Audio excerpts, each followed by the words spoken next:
आज दुनिया के 90% लोग जो हैं बेचैन है, बेकरार है, मुस्तरिब है।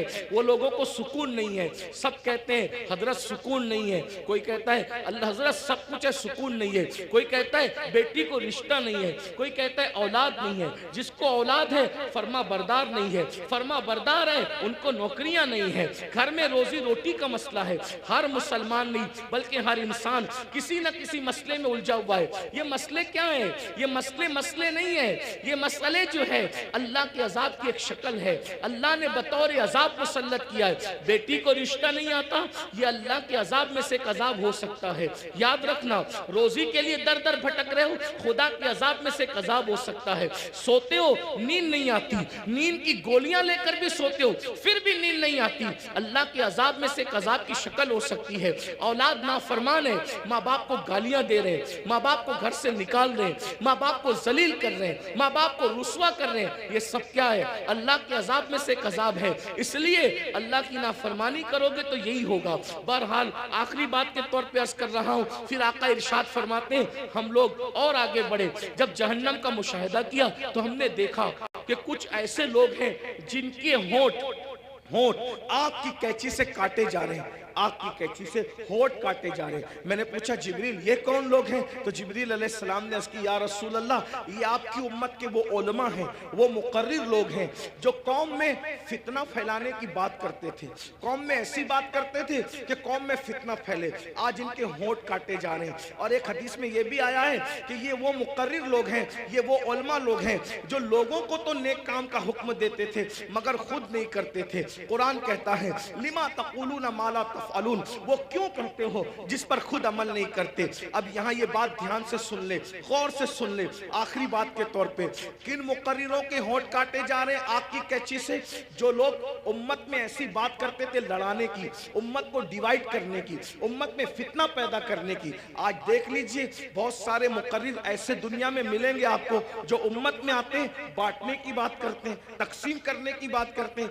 उम्मत के जो मुत्तफक अलैह मसाइल हैं उससे हट करके नई बातें छेड़ते हैं। मिसाल के तौर पे 1857 से पहले पूरी उम्मत जो है वो हिंदुस्तान के अंदर पूरी कौम जो है इस बात पर मुत्तफिक थी कि अल्लाह ने अपने नबी को गैब का इल्म अता फरमाया, लेकिन नई बात लाई गई और कौम को लड़ाया गया। और ये बात कही गई कि नबी को तो दीवार के पीछे की खबर नहीं है। एक नई बात करके कौम को लड़ाया गया, उम्मत में इंतशार पैदा किया गया। इसी तरह 1857 से पहले इस मुल्क हिंदुस्तान में पूरी कौम का अकीदा था कि नबी जिंदा है, नबी हमारी जानों से ज्यादा करीब है। बल्कि कस्में उठाकर मुसलमान कहता था तू जिंदा है वल्लाह, तू जिंदा है वल्लाह, मेरी चश्मे आलम से छुप जाने वाले।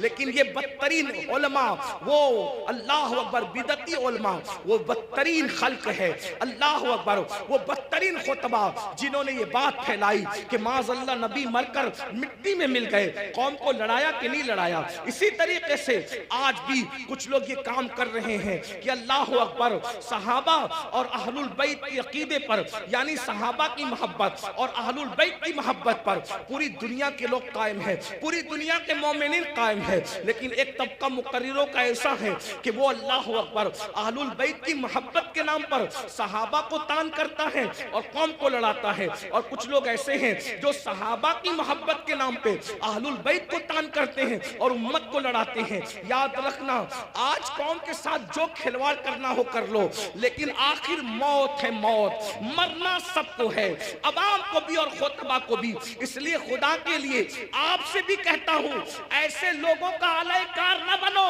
जो सहाबा के नाम पर अहले बैत पे सवालिया निशान खड़ा करते हैं, और ऐसे लोगों का भी अलैकार न बनो जो अल्लाह अकबर अहलुल बैत के नाम पर सहाबा को गालियां देते हैं। वल्लाह सहाबा हमारी एक आंख है और अहले बैत हमारी दूसरी आंख है। हम दो आंख वाले हैं और हमारे एक हाथ में सहाबा का दामन है और एक हाथ में अहलुल बैत का दामन है। अल्लाह अकबर, सहाबा वो हैं जिन्होंने इस्लाम फैलाया है और अहले बैत वो है जिन्होंने इस्लाम बचाया है। हम फैलाने वालों का भी एहसान मानते हैं और बचाने वालों का भी एहसान मानते हैं। नारे तकबीर, नारे रिसालत, मसलके आला हजरत नारे तकबीर। हजरत अल्लामा मौलाना जहां हम करबला की जंग को भूल नहीं सकते कि वो इस्लाम बचाने की जंग थी, वही हम बद्र और उहुद को भी भूल नहीं सकते कि वो इस्लाम फैलाने की जंग थी। जहां हम करबला के फाका कशों को नहीं भूल सकते, वही हम बद्र उहुद के फाका कशों को भी फरामोश नहीं कर सकते।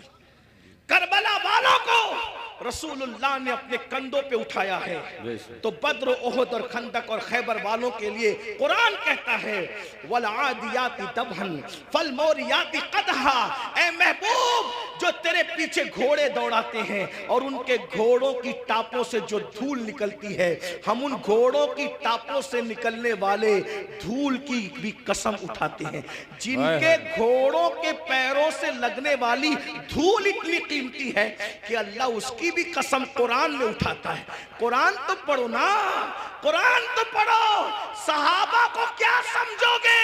अरे सहाबा का घोड़ा इतना कीमती है कि उसके पैर से जो मिट्टी लगती है और उससे जो धूल उड़ती है, अल्लाह उस धूल की कसम की भी और उस धूल की भी कसम उठा करके बताता है, जिसके घोड़ों की टाप से लगने वाली धूल हमारे नजदीक इतनी कीमती है, तो सहाबा का घोड़ा कितना कीमती होगा। और जब वो सहाबी का घोड़ा कीमती है, तो उसमें बैठने वाला सहाबी कितना कीमती है। जरा गौर कीजिए। इसलिए ईमान बचाना है तो एतदाल के मसलक पे रहिए। और ये फिक्र एतदाल 14वीं सदी में जिन उलमा ने दी है, उसके सरदार को इमाम अहले सुन्नत कहते हैं। और वो अहले सुन्नत का इमाम कहता है अहले सुन्नत का है बेड़ा पार, असहाबे हुजूर नज्म है और नाव है, इतरत रसूलुल्लाह की। तो वो खुतबा जो फितना फैलाते हैं, वो ये भी कहते हैं भाई मजार पे क्यों जाते हो, मजार पे जाना तो शिर्क है, ना जाओ मजार पे, फितना फैला। हम कहते हैं आप जरा होश से बात करें, क्या मजार पे जाना शिर्क कैसे हो सकता? रसूलुल्लाह ने मजार पे जाने का हुक्म दिया, और तो क्या माज़अल्लाह हुजूर मजार पे जाने का जो हुक्म देकर क्या शिर्क का हुक्म दे रहे? माज़अल्लाह, क्या हुजूर अलैहिस्सलाम ने ये नहीं फरमाया? आका फरमाते हैं कि मैंने तुमको पहले कब्रों पे जाने से मना किया था, अब तुम कब्रों पे जाया करो, क्योंकि कब्रों पे जाओगे तो तुम्हें तुम्हारी आखिरत याद आएगी। लोग इसको भूल गए, वो कहते नहीं जाना चाहिए, शिर्क है। एक बात आपसे कहता हूँ आखिरी में, मजार पे जाओ कोई शिर्क नहीं, बल्कि अल्लाह के रसूल ने तो 6 साल की उम्र में जो पहला सफर किया तो अपने वालिद के मजार पे भी तशरीफ ले गए। और बुखारी मुस्लिम आप उठा करके देखें, सियासता उठा के देखें कि हुजूर अलैहिस्सलाम शोदाए उहुद के मजारात पे खुद तशरीफ ले जाते थे। शोदाए उहुद के मजारात पर अल्लाह के रसूल खुद तशरीफ ले जाते थे। सैयदुल शोदा अमीर हमजा के मजार पर सैयदा फातिमा ज़हरा खुद तशरीफ ले जाती थी। गौर फरमाए, आप गौर कीजिए, मजार पे जाना शिर्क नहीं है। लेकिन एक बात आपसे सुन्नियों से कहना है, मेरे भाइयों से, मजार पे जरूर जाओ, लेकिन सुन्नत के मुताबिक जाओ। आज हमारी सुन्नी कौम अपने मसलक को खुद बदनाम करते हैं। वहां जाकर कुछ लोग इल्म न होने की वजह से सजदा करते हैं। हमारे मजहब में, इस्लाम में, सजदा करना अल्लाह के सिवा किसी को जायज नहीं। आप गलती करते हो। देखो, अगर कोई मुसलमान शराब पीता है तो क्या इसका इल्जाम इस्लाम पर आएगा? बोलो भाई, बताइए, सही कह रहा हूं गलत कह रहा हूं? क्या अगर मुसलमान शराब पिए तो क्या इसका इल्जाम इस्लाम पर आएगा? बोले नहीं आएगा, क्योंकि इस्लाम ने शराब हराम किया है। अब कोई शराब पी रहा है तो ये उसकी अपनी नादानी है, इस्लाम का इसमें कोई कसूर नहीं है। तो अगर माज़अल्लाह कोई जाहिल अनपढ़ कब्र पे जाके सजदा कर रहा है तो अहले सुन्नत उसकी तायीद कभी नहीं करते। हमारे इमाम सैयदी आला हजरत ने तो पूरी किताब लिखी, अज़्ज़ुब्दतुज़ ज़किया, सजदे ताज़ीमी की हुर्मत पर आपने पूरी किताब लिखी। तो गैरुल्लाह को सजदे ताज़ीमी हराम है, और माज़अल्लाह अगर इबादत की नियत से करे तो शिर्क है। ये हम अहले सुन्नत का मसलक है। सजदा करने के बारे में हम सुन्नियों को लोग बदनाम करते हैं, झूठ बोलते हैं, तजाउले आरफाना से काम लेते हैं कि हम तायीद करते हैं। हमारे किसी सुन्नी जिम्मेदार आलिम ने कभी कब्र पर सजदा करने की इजाजत नहीं दी, उसकी तायीद नहीं की। भाई, अगर हम कब्रों को सजदा करते तो फिर हम मस्जिदें क्यों बनाते? हम इतनी मेहनत करके चंदे करके मस्जिदें क्यों बनाते? भाई जो कब्रों को सजदा करेगा उसकी मस्जिद कैसे होगी? हमारी मस्जिदें हैं और आज भी इतनी गुंडागर्दी लोगों ने की हमारे साथ, आज भी पूरे मुल्क हिंदुस्तान में नहीं बल्कि पूरी दुनिया में सबसे ज्यादा अगर किसी की मस्जिदें हैं तो वो सिर्फ और सिर्फ हम अहले सुन्नत व जमात की मस्जिद। बेशक इतनी मस्जिदों पर कब्जा किया, नाजायज कब्जा किया, छीना, फिर भी सबसे ज्यादा मस्जिदें हमारी है।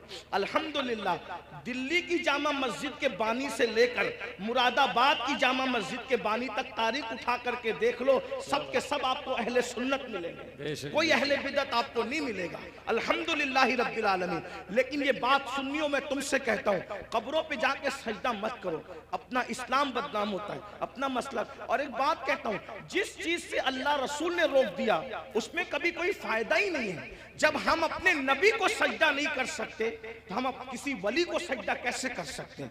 हम किसी पीर को सजदा, आपको मेरी बात बुरी लगेगी तो माफ करना, लेकिन ये मैं आपकी आखिरत के लिए कह रहा हूँ। आप सोचेंगे नहीं हमें तो फुला ने बताया। एक बात मैं आपसे कह दूं, आप किसके मुरीद हैं? आप कहेंगे मैं कादरी सिलसिले में मुरीद हूँ, कोई कहेंगे मैं चिश्ती सिलसिले में मुरीद हूँ, कोई कहेगा मैं नक्शबंदी सिलसिले में मुरीद हूँ, कोई कहेगा मैं सोहरवर्दी सिलसिले में मुरीद हूँ, कोई कहेगा मैं मदारी सिलसिले में मुरीद हूँ, कोई कहेगा मैं वारसी सिलसिले में मुरीद हूँ, कोई कुछ। सब सिलसिले जो हक है, जितने भी सिलसिले हक हैं, सब सिलसिले हमारे सर आंखों पर है। लेकिन ये उलमा की मौजूदगी में एक बात मैं आपसे कहूं जिम्मेदारी के साथ, याद रखिए किसी भी सिलसिले से मुरीद होना उस वक्त तक काम नहीं आएगा जब तक कि तुम पहले शरीयत के मुरीद ना बनो। बेशक पहले शरीयत के मुरीद बनो, फिर कादरी होना काम आएगा। जी। पहले शरीयत के मुरीद बनो, फिर चिश्ती होना काम आएगा। पहले शरीयत के मुरीद बनो, फिर नक्शबंदी होना काम आएगा। पहले शरीयत के मुरीद बनो, फिर सोहरवर्दी होना काम आएगा। अगर शरीयत के मुरीद नहीं बने तो ना गौसे पाक बना देंगे, ना गरीब नवाज बना देंगे, ना शाये नक्शबंद बना देंगे, ना शाये सोहरवर्द बना देंगे। लटकते रह जाओगे, बर्बाद हो जाओगे, क्योंकि ये सारे बुजुर्गों ने शरीयत के लिए ही इतनी बड़ी बड़ी कुर्बानियां दी। अगर गौसे पाक गीलान छोड़कर बगदाद आए तो सिर्फ तहफ्फुज़े शरीयत के लिए आए। ये गरीब नवाज अपना वतन छोड़कर, बल्कि मदीने मुनव्वरा के मुदर्रिस थे गरीब नवाज, 3 साल मस्जिद नबवी में हदीस का दर्स दिया। अगर ये सब कुछ छोड़ करके हिंदुस्तान आए शरीयत के तहफ्फुज़ के लिए, इस्लाम की खातिर आए, वरना और क्या लालच थी उनको? क्या कोई तख्त पे बैठना था, कोई ताज हासिल करना था, किसी की कुटिया पे हमला करना था, किसी की जमीन पे कब्जा? कुछ भी नहीं, एक ही मकसद था, भटके हुए आहू को फिर सूए हरम ले चले। दीन के लिए आए थे। इसलिए अल्लाह को अपनी मर्जी से राजी मत करो, अल्लाह को अल्लाह के बनाए हुए कानून से राजी करो। अल्लाह को अल्लाह की मर्जी से राजी करो। तो ये कब्रों पे सजदा करना हराम है अगर सजदा ताज़ीमी है तो, और अगर सजदा इबादत है तब तो मुशरिक हो गए, ईमान ही न रहा। इसी तरीके से कब्रों पे जाओ तो बुजुर्गों के तरीक पर जाओ, हाथ बांध कर बावुजू जाओ और कम से कम 2 हाथ दूर खड़े रहो और बुजुर्गों की, वलियों की कब्रों की ऐसी ताजीम करो जैसा उनकी जायरी हयात में मिल जाते, जैसे ताजीम करते वैसे ताजीम करो। बताओ क्या अगर गौस पाक गरीब नवाज और बुजुर्गान दिन हमें मिल जाते तो हम उनके ऊपर ऐसे लटकते, ऐसे ही लटकते, उनके ऊपर ऐसे गिरते पड़ते जैसे कब्रों पे गिरते पड़ते? अकीदत अपनी जगह, बल्कि आपको कहता हूं रसूलुल्लाह की मज़ार अनवर को देखा तो सैयदी आला हज़रत पुकार उठते, पेशे नजर वो नौबहार, पेशे नजर वो नौबहार, मगर सजदे को दिल बेकरार। आशिक थे ना, आशिक थे ना, यार का जलवा देखा तो कहने लगे सजदे को दिल बेकरार, मगर आशिक होकर भी अदब का दामन हाथ से ना छूटे, शरीयत का दामन हाथ से ना छूटे। फौरन कहते हैं मगर क्या करूं?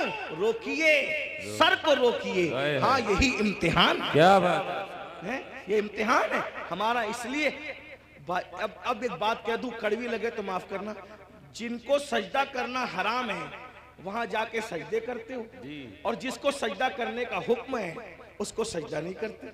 देख ले हमारी कौम का हाल देख, जो 700 मर्तबा पूरे कुरान में कहे कि मुझे सजदा करो, उसको सजदा नहीं कर रहे हो, और जिसको सजदा करना हराम है वहां जाके नादानी देखो, इल्म नहीं है ना, ये जिहालत, अनपढ़पन। ये इल्म ना होना सारी गंदगी की जड़ है। इसलिए इल्म हासिल करो, अपने बच्चों को भी इल्म के करीब लाओ। इतना इल्म अपने बच्चों को दे दो। मैं नौजवानों से कहता हूं, जितना इल्म हासिल करना इल्म दीन हर मुसलमान पे फर्ज है, इतना इल्म सीखिए, इतना इल्म सीखिए, आप पे फर्ज है जितना नमाज का, रोजे का, हज का, ज़कात का, निकाह का, तलाक का, ये सब इल्म सीखिए। और साथ ही साथ दुनियावी एजुकेशन तय कीजिए कि कम से कम हमारा हर बच्चा बच्ची ग्रेजुएट होना चाहिए। इससे कम हमें नहीं पढ़ाना है, चाहे उसके लिए हमें नौकरी करना पड़े, 8 घंटे की बजाय 12 घंटे मेहनत करना पड़े, इल्म की तरफ पेशरफ्त करो। और ये सिर्फ जलसों की हद तक नहीं, अहद करके उठो कि मुझे, हमारे महरेरा के मशाइख ने ऐलान किया, आधी रोटी खाएंगे, बच्चों को पढ़ाएंगे। अगर आधी रोटी खाना पड़े तो खाओ, अपने बच्चों को पढ़ाओ। अगर ईद पे कपड़े नहीं बनते तो न बने, लेकिन बच्चों की फीस हमें जरूर भरना है। अच्छे से अच्छे स्कूल में उनका दाखिला कराना है, अच्छे से अच्छे स्कूल में उनको जो है वो एडमिशन उनका करवाना है और उनको आला तालीम दिलाना है। अगर हिंदुस्तान का मुसलमान सिर्फ एक दहाई 10 साल एजुकेशन पे मेहनत कर ले, 10 साल, मुल्क के हालात बदले। एक शख्स कह रहा था कि हम अपनी कौम के हाथ में तलवार देंगे। मैंने कहा तुम जो चाहे करो, हम तुम्हें कुछ नहीं कहते, लेकिन हम अपनी कौम के हाथ में तलवार नहीं देंगे।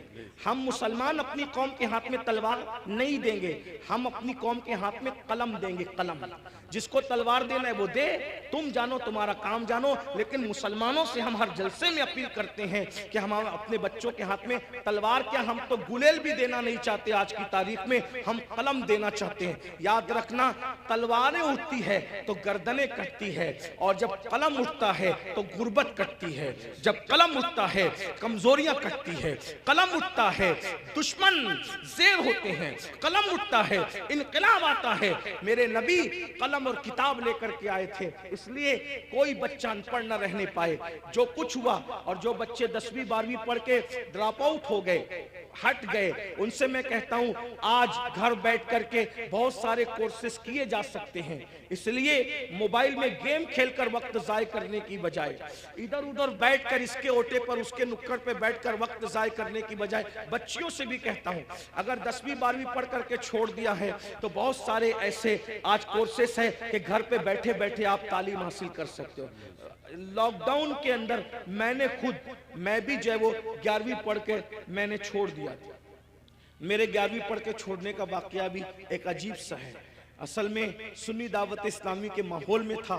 मैं 11वीं में जब जूनियर कॉलेज में मेरा एडमिशन हुआ, माँ बाप की तमन्ना थी कि इसको टीचर बनाएंगे, तो खास तौर पे अम्मी की तमन्ना थी इसको टीचर बनाएं। मैं जैसे ही जूनियर कॉलेज में मैंने कदम रखा तो देखा कि लड़के और लड़कियां साथ पढ़ते हैं और बेपर्दा हैं, और 11वीं में पहुंचने के बाद सब बालिग हो गए। तो इतना शऊर नहीं था मुझे, लेकिन इतना तो था कि लड़कियों के साथ नहीं बैठा जा सकता बेपर्दा।